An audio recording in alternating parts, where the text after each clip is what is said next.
ขอให้เฮียนสหายทองบุญศรีสุริตเลขาธิการใหญ่คณะบริหารงานศูนย์กลางพรรคประชาชนปฏิวัติลาวประธานประเทศแห่งสาธารณรัฐประชาธิปไตยประชาชนลาวที่เคารพและนับถืออย่างสูงบรรดาสหายกรรมการกรมการเมืองศูนย์กลางพรรคคณะเลขาธิการศูนย์กลางพรรคบรรดาสหายกรรมการศูนย์กลางพรรคสมบูรณ์และสำรองที่เคารพและนับถือบรรดาสหายการนำพรรครัฐอดีตการนำพรรครัฐคณะผู้แทน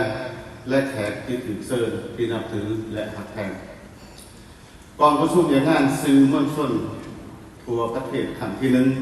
ของพวกเราได้ดำเนินมาเป็นเวลา1 วันกับครึ่งมื้อแม้นเต็มไปด้วยบรรยากาศอันฟดฟื้นสร้างสรรค์และมีเนื้อในอันเลือกเชิญส่องแสงไหลถึงความรับผิดชอบสูงของบรรดาสหายผู้แทนกองประชุมและบรรดาสหายจากทุกภาคส่วนต่างๆในขงเขตสื่อมวลชนพร้อมด้วยแขกที่ถือเชิญเข้าร่วมกองประชุมครั้งนี้ได้จัดตั้งขึ้นอย่างเป็นระบบมีการกาเกี่ยมอย่างพิถีพิถันและแบ่งความรับผิดชอบให้แต่ละหน่วยงานอย่างจะแจกก่อนจัดตั้งกองประชุมเหยียบงานสื่อมวลชนทั่วประเทศครั้งที่หนึ่งนี้คณะรับผิดชอบได้ดำเนินการทบทวนขึ้นด้วยการฝึกอบรม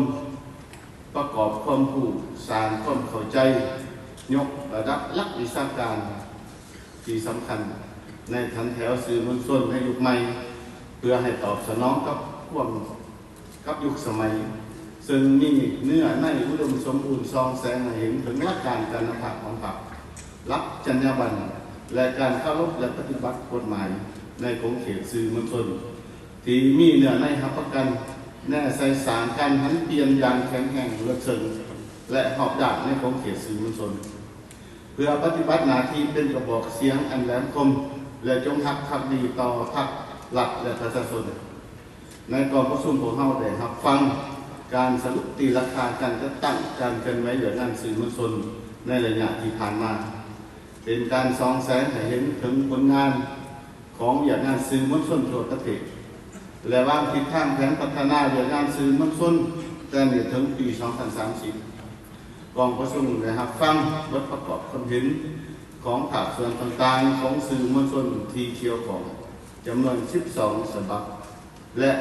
3 ภาคส่วนที่ได้ประกอบความคิดความเห็นดังกล่าวนั้นมีเนื้อในซองแสงให้เห็นถึงการจัดตั้งปฏิบัติหน้าที่การเมืองของสื่อมวลชนอย่างมีผลสำเร็จพร้อมนั้นก็ได้แลกเปลี่ยนความคิดความเห็นเกี่ยวกับปัญหาต่างๆอย่างตรงไปตรงมาซึ่งเป็นพื้นฐานให้แก่การยกสูงพระบทบาทและยั่งยืนถึงผลงานหลายด้านที่คงเขตเหยียบงานสื่อมวลชนยากมาได้ก็คือการจัดตั้งปฏิบัติหน้าที่การเมืองที่ได้รับการมอบหมายกองประชุมได้รับฟังการโอ้ล้มให้ทิศสีน้ำและทิศทางในการพัฒนาเหยียบงานสื่อมวลชนทั่วประเทศของสหายเลขาธิการใหญ่คณะบริหารงานศูนย์กลางพรรคประชาชนปฏิวัติลาวประธานประเทศแห่งสาธารณรัฐประชาธิปไตยประชาชนลาวซึ่งกลายเป็นทิศสีน้ำที่มีเนื้อแน่สำคัญในการสืบต่อพัฒนาเหยียบงานสื่อมวลชนให้ไปสู่คุณภาพใหม่อย่างแข็งแรงบรรดาสหายที่นับถือและหักแพงกองประชุมเหยียบงานสื่อมวลชนทั่วประเทศครั้งที่หนึ่งได้ดำเนินไปในฐานกลางบรรยากาศที่ทั่วภาคทั่วรัฐและประชาชนลาวบรรดาเผ่าได้พร้อมกันสุมเพื่อแห้งสุมสติปัญญาความรู้ความสามารถเขาในการจัดตั้งพันขยายมติกองประชุมใหญ่ครั้งที่ 12 ของพรรคซึ่งเป็นพื้นฐานสำคัญในการสืบต่อจัดตั้งพันขยายกองประชุมสื่อมวลชนให้ปรากฏผลเป็นจริงแน่ใส่ยกสูงบทบาทเหยียบงานสื่อมวลชนทั่วประเทศให้มีการหันเปลี่ยนไปสู่คุณภาพใหม่บนพื้นฐานการจัดตั้งปฏิบัติคำขวัญยกสูงบทบาทการนำพาของพรรคพัฒนาเหยียบงานสื่อมวลชนไปสู่คุณภาพใหม่อย่างแข็งแรงกองประชุมของพวกเราในครั้งนี้แม้เป็นขั้นทำอิฐภายหลังที่มีมติของกรมการเมืองศูนย์กลางพรรคว่าด้วยการเพิ่มทวีการนำพาของพรรคและการคุ้มครองของรัฐ ต่อสื่อมวลชนในระยะใหม่ฉบับเลขที่36ในปี1993เป็นต้นมาพรรคเราสามารถยั่งยืนได้ว่าหมากผลอันสำคัญที่เป็นรูปธรรมในการนำภาพของพรรค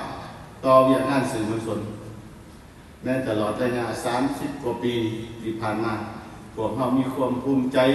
ที่ได้เห็นการมีส่วนร่วมอย่างตั้งหน้าจากบรรดาสหายพนักงานสื่อมวลชนในอดีตก็คือปัจจุบันพวกเราได้รวมกันตีราคาสูงทบทวนขึ้นบรรดาผลงานอย่างประวัติศาสตร์จากพฤติกรรมตัวจริงและได้ยกให้เห็นด้านดีที่โดดเด่นด้านอ่อนต่อข้องข้างสิ่งท้าทายในยุคสมัยและต่อเทินบทเรียนที่มีคุณค่าแก่การพัฒนาเวียกงานสื่อมวลชนพร้อมเดียวกันนั้นก็ได้รวมกันกำหนดทิศทางแผนการมาตรการและวิธีการจัดตั้งปฏิบัติในต่อหน้าเพื่อยกสูงคุณภาพของสื่อมวลชนให้มีประสิทธิผลก้าวขึ้นไปเรื่อยๆแนะนำตั้งหน้าให้กรมการเมืองคณะเลขาธิการศูนย์การพรรคคณะประธานของประชุมข้าพเจ้าขอแสดงความสมเชยต่อผลสำเร็จของกองประชุมในครั้งนี้อย่างสุดอกสุดใจขอชมเชยบรรดาสหายที่เคารพและนับถืออย่างสูงเพื่อสืบต่อปฏิบัติหน้าที่การเมืองอันมีเกียรติของสื่อมวลชนแน่ใส่เฮ็ดให้บทบาทเวียกงานสื่อมวลชนได้ก้าวสู่คุณภาพใหม่และมีการหันเปลี่ยนที่รับเชิงถึงท้องยกสูงการจัดตั้งนำพาเวียกงานสื่อมวลชนให้กลายเป็นเครื่องมืออันแหลมคมและเป็นขัวต่อที่สำคัญของพรรคในการโฆษณาเผยแพร่แนวทางแผนนโยบายของพรรคทั้งหลายก็คือการปฏิบัติหน้าที่ของสื่อมวลชนข้าพเจ้าขอเน้นบางจุดที่สำคัญดังนี้อันที่หนึ่งก่อนอื่นขอแสดงความชมเชยและเห็นดีเป็นเอกภาพสูงต่อกับบรรดาผลสำเร็จและผลงานในด้านต่างๆที่คณะการของเขตสื่อมวลชนทั่วประเทศอยากมาได้จึงได้เป็นการยั่งยืนอย่างแจ้งแจ้งต่อกับการปฏิบัติหน้าที่การเมืองที่พรรคได้รับได้มอบหมายให้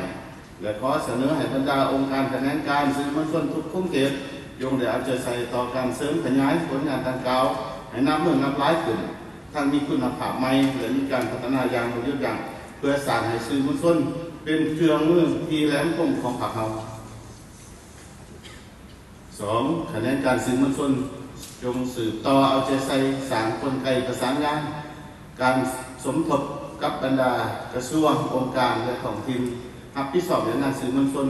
เพื่อพร้อมกันยกสูงบทบาทเวียกงานสื่อมวลชนให้เข้มแข็งมีการสรุปถอดถอนบทเรียน